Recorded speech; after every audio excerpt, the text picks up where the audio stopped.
Seigneur, ta parole est grande, elle demeure à jamais.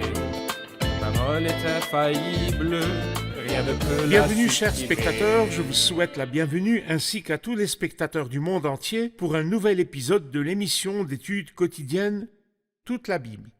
Nous sommes toujours en train de parcourir l'épître aux Hébreux où nous sommes arrivés au chapitre 6. Aujourd'hui, si Dieu le veut, nous terminerons ce chapitre. Dans le dernier épisode, nous avions parlé d'un groupe de personnes ayant confessé le Christ. C'étaient des Hébreux qui ont été une fois éclairés, qui ont goûté aux dons célestes et ont été exposés à la plus grande lumière chrétienne, mais qui sont tombés et se sont définitivement détournés du Christ. Il est impossible d'amener ceux-ci une nouvelle fois à changer d'attitude. Mais nous avions parlé de la garantie du statut du chrétien, le véritable croyant qui est né de nouveau de Dieu et en qui réside le Saint-Esprit ne pourra pas tomber et continuer à tomber et ne connaîtra jamais le péril. Aujourd'hui, si Dieu le veut, nous terminerons le chapitre 6. Permettez-moi d'abord d'accueillir notre invité, le serviteur du Seigneur, Dr Farid Zaki. Bienvenue, Dr Farid. Merci bien. Nous accueillons également nos invités, soyez les bienvenus. Chers spectateurs, nous commencerons notre étude dans quelques instants, restez à l'écoute.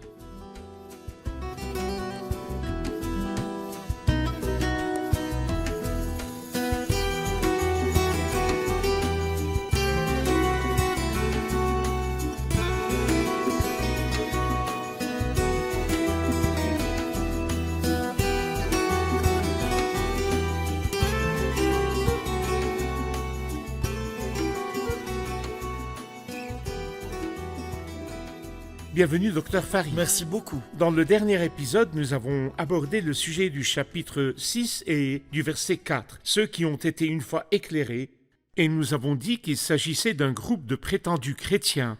Mais ceux qui croient sincèrement en Christ de tout leur cœur forment le groupe authentique et ne peuvent ni tomber, ni se perdre, ni périr. Mais l'un des spectateurs nous a posé la question suivante. Ces paroles sont-elles applicables aujourd'hui? Les paroles écrites dans l'Épître aux Hébreux, chapitre 6, verset 4, peuvent-elles se produire aujourd'hui, se détourner du Christ et ne jamais revenir? Je pense, frère Ayad, que le même principe est reproductible. Celui qui appartenait à un milieu chrétien ou était né dans une famille chrétienne et se rendait à l'église ou aux églises, qui a une Bible chez lui et qui a peut-être entendu d'un membre de sa famille ou de l'un des serviteurs ces histoires, puis lorsqu'il a grandi, à cause d'une certaine convoitise ou un certain attachement ou à cause d'une tentation religieuse, a laissé le christianisme à quelque chose d'autre, de son propre gré, par sa décision et son désir, je pense très fort que à lui s'applique ce que nous lisons dans Hébreux 6. C'est parce que cette personne s'est enfermée ou a fermé la porte du repentir et du retour à Dieu. C'est vrai. C'est parce qu'il prend la décision, je veux dire, il la prend avec sa pleine volonté et sa pleine conscience. Nous distinguons ce cas des autres cas. Mais avant de faire la distinction, cette personne n'est pas née de nouveau. Non, Elle a simplement assimilé des informations au niveau de la C'est tête, mais impossible. elle n'a pas changé. mon cher ami, regardez aujourd'hui les pays que l'on appelait chrétiens, C'est vrai. où il y a de nombreuses églises et des croix qui y sont accrochées. Mais une génération de jeunes a grandi en apprenant que le christianisme est un mythe et que la Bible sainte a été mise dans les archives de l'histoire. Cette génération est devenue apostat du christianisme. En effet. Et aujourd'hui, quand on leur parle, comme on le voit dans les pays occidentaux, si on s'approche de l'un d'eux pour lui donner un livret ou pour lui parler du Christ, en général, la réponse est la moquerie, le rejet, le sarcasme, etc. Comme si ces gens ont adopté une attitude déterminée, non à la foi chrétienne. Si quelqu'un se comporte ainsi avec Dieu, que ferait Dieu de lui de nouveau? Rien. Il a fermé la porte du repentir. C'est vrai. C'est vrai. Je voulais dire, Allez-y. supposez, et nous avons vu de tels cas, qu'une personne ne connaissait rien du christianisme et a grandi dans une famille chrétienne et a été trompé à un moment donné. Mais après avoir été trompé, il a senti qu'il avait été piégé. Alors il éleva son cœur vers le Seigneur pour qu'il le sorte de ce piège. La porte est ouverte. Très bien. Eh bien, de ce programme et de cet épisode, nous envoyons un appel, un message et une porte d'espoir à de nombreuses personnes Exact. dont nous pouvons entendre parler de la façon dont elles ont été Tout à trompées, fait. en particulier les filles et les femmes Oui. qui peuvent être trompées. Il existe une porte vers le repentir. Si vous avez pris la décision de vous éloigner du Christ et de la foi chrétienne, sous pression ou en raison de votre incapacité face à une force et malgré votre volonté, il existe une porte vers le repentir et le Christ peut vous accepter et changer complètement la 100%. situation. 100%. Ces paroles sont des paroles bibliques et tout à fait vraies. 100%. Bon, permettez-moi un dernier commentaire concernant les passages qui se terminent par le verset 12, avant de parler de la promesse fidèle de Dieu.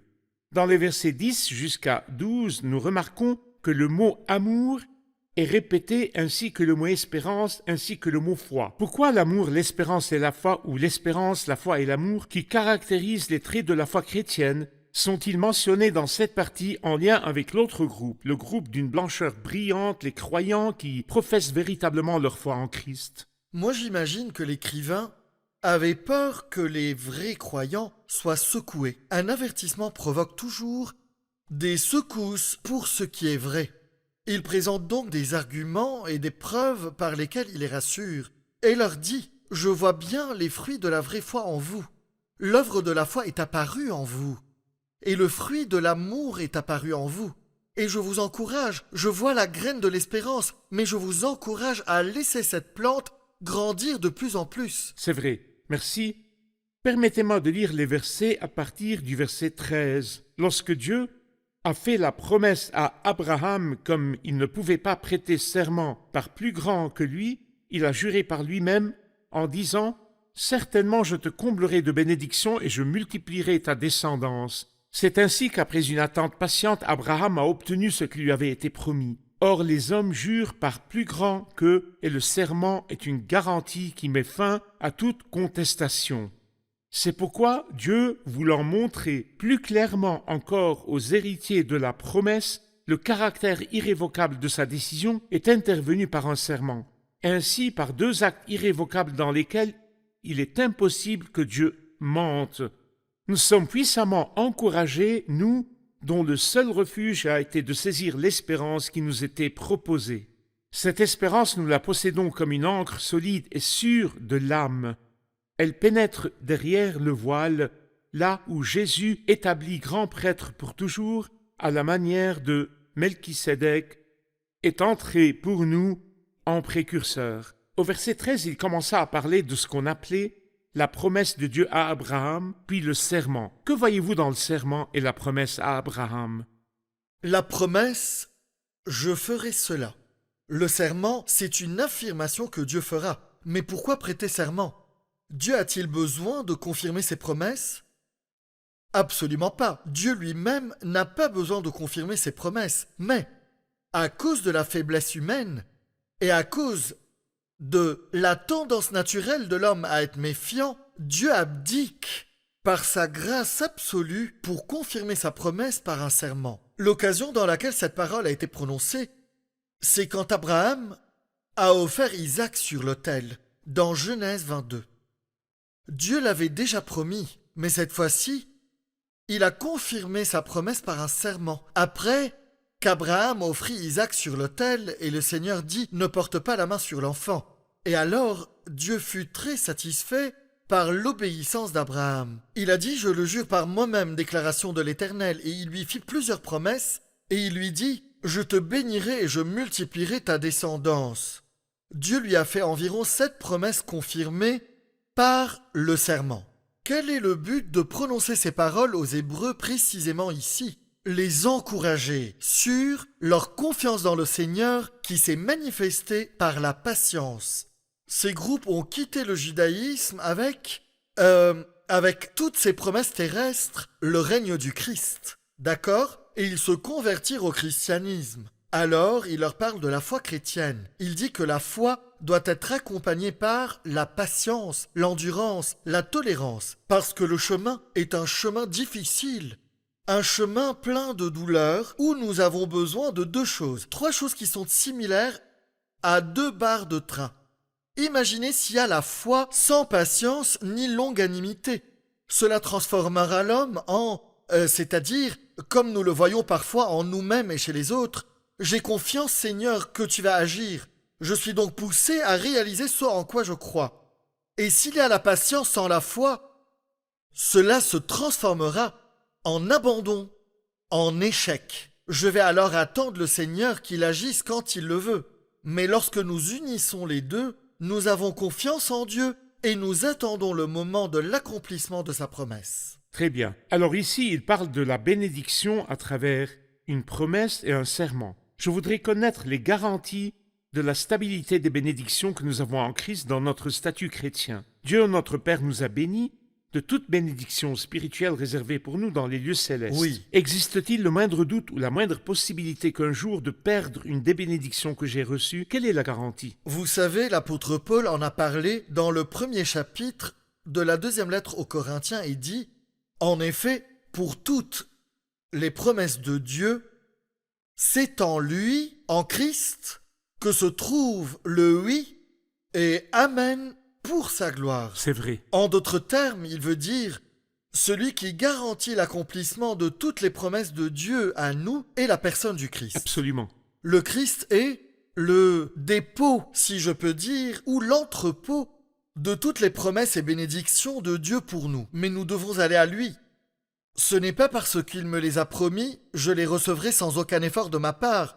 Je dois m'approcher de lui avec confiance et les bénédictions afflueront vers moi. Merci. Nous allons regarder un reportage puis prendre une question du public.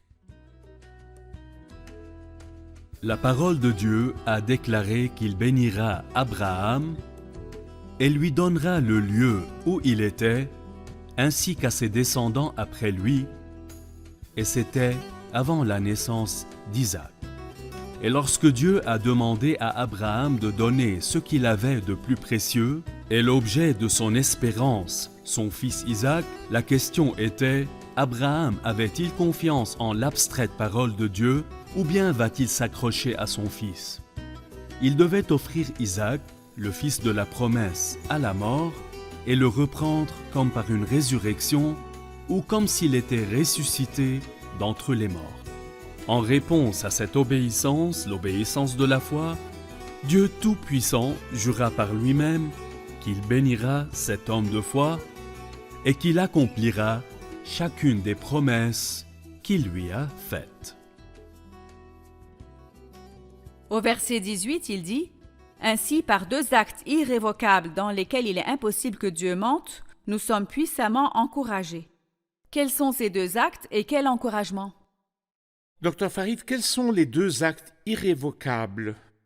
La promesse de Dieu et son serment pour confirmer sa promesse. Très bien. Et il a utilisé Abraham comme modèle à ce sujet. Parfait. La promesse restera donc irrévocable et le serment qu'il a confirmé restera également irrévocable. 100%. C'est pourquoi il dit « dans lesquels il est impossible que Dieu mente, nous sommes puissamment encouragés ». La consolation qui jaillit dans le cœur lorsqu'on réalise que toutes les promesses de Dieu sont sûres et immuables. Oui. Je souhaite également en ressortir avec un enseignement spirituel. Nous recevons beaucoup de bénédictions spirituelles immuables sans pouvoir être consolés. Parfait. Les richesses et les bénédictions incontestables du Christ nous sont données, mais nous ressentons la pauvreté, le malaise, le manque de paix et le manque de consolation. Comment la consolation jaillit-elle dans le cœur? Le mot consolation veut dire encouragement. D'accord. Encouragement.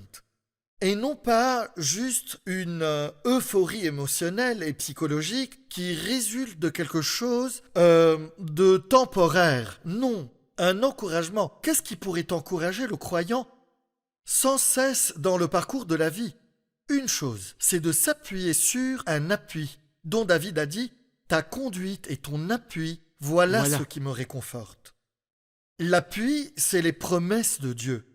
Quand chaque jour, je m'accroche à 1, 2 ou 3 des promesses de Dieu, la consolation abonde en moi, ainsi que les encouragements. Un des croyants avait une habitude quotidienne. Chaque matin, il écrivait l'une des promesses de Dieu pour lui et qui se trouve dans la Bible et disait « Je suis soutenu par les promesses Amen. ou je suis soutenu grâce à elles. » En effet, Amen. les promesses immuables de Dieu apportent encouragement, réconfort au cœur. Alors donc, il dit « Nous dont le seul refuge a été de saisir l'espérance qui nous était proposée, cette espérance, nous la possédons comme une ancre solide et sûre de l'âme. Elle pénètre derrière le voile, là où Jésus est entré pour nous en précurseur. Pour nous, il fait référence à ce qu'on appelle une encre solide et sûre de l'âme. Que veut-il dire par là? D'accord. Quelle espérance s'offre à nous ici? Ici, l'espérance est le Christ En en gloire. gloire, le Christ céleste. Le parcours des croyants dans la vie est représenté par un navire au milieu de la mer, Parfait. qui est ballotté par les vagues. Que fait le capitaine? Il jette l'ancre. Où le jette-t-il? Il le jette sur les rochers. À un point fixe. À un point fixe, le rocher ne bougera pas. En ce qui nous concerne, nous naviguons dans la mer de la vie, nous faisons face à des vagues, des problèmes, des persécutions, des tentations, des maladies, des douleurs qui nous causent des troubles. Que faisons-nous? Jetons notre ancre, pas sur quelque chose sur cette terre instable, mais jetons-la vers Christ, et c'est lui qui tiendra notre ancre. Le Christ qui est au ciel deviendra celui qui tient l'ancre de mon âme, ou en langage plus simple, c'est à lui que je suis attaché. Parfait. Et je place tous mes espoirs et mon attachement en lui. Très Et bien. le résultat sera que, même en présence de vagues, je ne me laisserai ni secouer ni emporter par ces vagues. Le point le plus stable dans l'existence, donc, si l'on peut dire, c'est là où Jésus est assis maintenant. Exactement. Et nous devons savoir très bien que nos vies sont liées à lui et que toutes les promesses et les bénédictions sont liées à lui. Il est C'est immuable. tout à fait vrai. Le navire ne sera jamais ébranlé ni perdu et les bénédictions ne seront pas perdues. Voici une autre preuve que nous ne périrons pas. Très bien. Si ce navire-là n'avait pas d'ancre, il va certainement se casser. Parfait. Mais Dieu merci, beaucoup de croyants sont tellement exposés à des épreuves que nous disons, ces épreuves étaient censées les détruire, mais nous les trouvons Oui. reconnaissants et persévérants parce qu'ils se sont accrochés au Christ. On dit toujours que lorsque vous utilisez un moyen de transport et que vous sentez un mouvement et vous voulez savoir où vous êtes, il serait utile de se concentrer sur un point fixe. Et pour nous, la seule chose immuable dans ce monde qui change, c'est là où Jésus entra pour nous en précurseur. Dr Farid, j'ai besoin d'un commentaire sur ce verset, le verset 20. Là où Jésus, établi grand prêtre pour toujours, à la manière de Melchisédek, est entré pour nous en précurseur. Avant l'histoire de Melchisédek, il est entré pour nous en précurseur. Le mot précurseur est un mot qui est dérivé de deux choses. Un cortège royal et une course à pied. Donc, si nous parlons de la première scène, le cortège royal, le roi viendra. Avant l'arrivée du roi, un ambassadeur le précède pour préparer le chemin. Auparavant, préparer le chemin était par souffler sur certaines cornes. Ainsi, dès que les gens entendent les cornes, ils savent qu'il viendra. Ce qui est étonnant ici, la merveille dans laquelle vous voyez la grâce absolue qui nous prend aux tripes, et que l'auteur compare le Christ ici comme le précurseur. Et qui est ce cortège qui arrive? C'est nous, bien qu'il soit infiniment plus grand que nous. Comme si, en entrant au paradis, il dit « Je suis arrivé » comme preuve qu'ils arriveront eux aussi. Si je suis arrivé en tant qu'homme au paradis, ceux-là aussi qui s'accrochent à moi, qui m'ont accepté, atteindront aussi le ciel. C'est le premier sens. Le deuxième sens, là où Jésus est entré pour nous en précurseur, j'y verrai quelqu'un en pleine course et qui est arrivé au terme. Et il regarde ceux qui sont derrière et dit « Allez, poursuivez, j'ai couru la course difficile et j'ai atteint la ligne d'arrivée. Terminez votre course après moi pour que vous arriviez et remportiez le prix. » Cela bien sûr figurait parmi les objectifs de l'incarnation lorsque le Christ est venu en tant qu'homme et entré au ciel en tant qu'homme. C'est comme s'il avait réservé une place à l'humanité au ciel, donc Très il bien. est entré pour nous en précurseur. Nous pouvons dire, frère Ayad, que le premier être humain qui a atteint le trône de Dieu et où il a été couronné est le Christ. Oui, Avant lui, c'est il n'y vrai. avait aucun homme. Parfait. Cela nous donne donc la certitude que nous, en tant qu'êtres humains, atteindrons aussi le paradis. Très bien, merci. Nous allons prendre une question du public. Le verset 20 dit « Là où Jésus, établi grand prêtre pour toujours, à la manière de Melchisédek, est rentré pour nous en précurseur. » Pourquoi parle-t-il du Seigneur Jésus comme du grand prêtre à la manière de Melchisédek quand il parle des confirmations des promesses? Très bien. Après avoir rassuré les Hébreux et parlé de confirmer le serment ou de confirmer les promesses par le serment et parlé de Jésus qui est entré pour nous en précurseur, il dit « Établi grand prêtre pour toujours à la manière de Melchisédek ». Pourquoi parle-t-il du sacerdoce du Christ ici? Parce que le seul soutien pour leur parcours dans la vie qui est remplie d'épreuves, de souffrances et de persécutions était le sacerdoce du Christ. Mais ici, il dit que ce n'est pas le sacerdoce aaronique, mais le sacerdoce qui demeure éternellement, et par conséquent, mettez toute votre confiance en lui, car il ne sera pas transmis à quelqu'un d'autre. Très bien. En termes plus simples, le dossier de chacun de vous est entre ses mains, et jamais il ne démissionnera, et jamais il ne mourra, et transmettra le dossier à quelqu'un d'autre. Votre dossier restera entre ses mains. N'ayez donc pas peur. Et sur le plan personnel, je peux avoir l'assurance que le Christ qui me connaît depuis ma plus tendre enfance et mes premiers pas dans la foi, c'est lui-même qui continuera, par sa tendresse et sa compréhension, par sa connaissance de mes points faibles et de mes épreuves, qui aura la même connaissance de moi jusqu'à la fin de ma vie. Je ne vais pas changer celui qui me comprend, c'est la même personne, et le médecin ne va pas démissionner pour que j'aille voir un autre. Il est le grand et toujours là pour moi.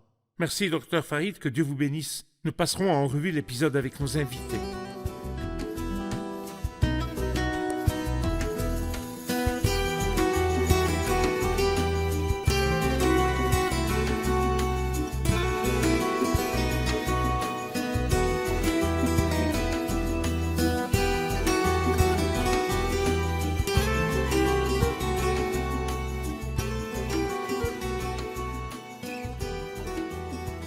Bienvenue à tous.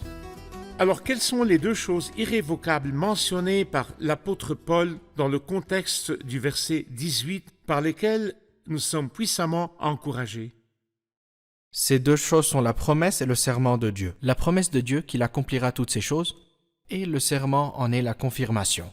Très bien. Et cela fait jaillir la consolation dans le cœur. Consolation. Ou l'encouragement. Bon. Quelle est cette espérance qui nous était proposée? Saisir l'espérance qui nous était proposée. L'espérance qui nous est proposée, c'est le Christ dans la gloire. Ainsi, face aux professions de la vie et aux différentes circonstances que nous vivons, nous devons jeter notre ancre sur la personne du Seigneur Jésus. Il est le seul immuable au milieu de tous les changements qui nous entourent. Parfait, excellent. Amen. Qu'en pensez-vous, Dr Amen. Farid? À la fin de ses paroles au chapitre 6, il a parlé du Christ établi grand prêtre pour toujours à la manière de Melchisédek. Pourquoi a-t-il mentionné le sacerdoce du Christ à la manière de Melchisédek dans le contexte? Ces paroles et la conclusion de ce qu'il disait sur les promesses et leur immuabilité. C'est parce que l'immuabilité de toutes les promesses réside dans le sacerdoce immuable et inébranlable du Christ. Parce que le sacerdoce du Christ est à la manière de Melchisédek pour toujours. Permanent et Permanent immuable. et immuable. Parfait. Qu'en pensez-vous, Et Dr n'est pas Farid? transféré à un autre. N'est pas transféré à un autre. Merci à tous. Merci, Dr Farid. Merci, que Dieu vous bénisse. bénisse également. Chers spectateurs, je souhaite vous encourager aujourd'hui par ces paroles. Si vous croyez véritablement en la personne de Christ, en quête de stabilité dans un monde en mutation, il y a une personne sur le trône de Dieu qui se trouve dans l'endroit le plus stable où les secousses et les changements ne peuvent pas l'atteindre. C'est là où Jésus est entré pour nous en précurseur. Il est entré là pour nous accueillir et il est entré là pour nous représenter et préparer le lieu et l'endroit pour nous. Et Jésus-Christ, à qui soit toute la gloire, se trouve là dans le lieu le plus stable, le trône de Dieu. Et nous devons jeter l'ancre du navire de notre vie sur cette personne. Nous devons l'associer à cette personne. En fait, elle lui est déjà liée. Ainsi, si vous voyez l'océan de la vie changer et ses vagues fluctuer, comprenez que la seule constance se trouve en la personne du Christ. Il n'y a aucune chance ni possibilité que le navire de la vie disparaisse ou se perde.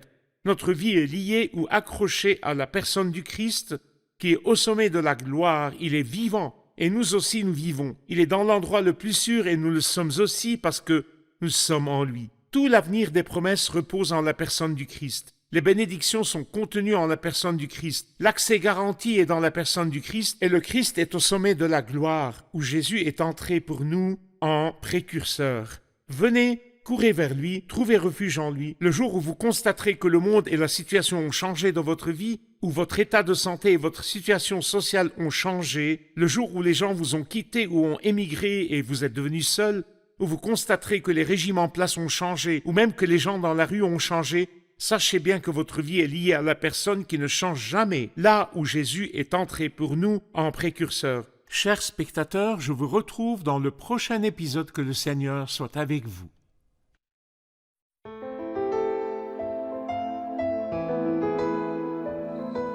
Seigneur, ta parole est grande, elle demeure à jamais.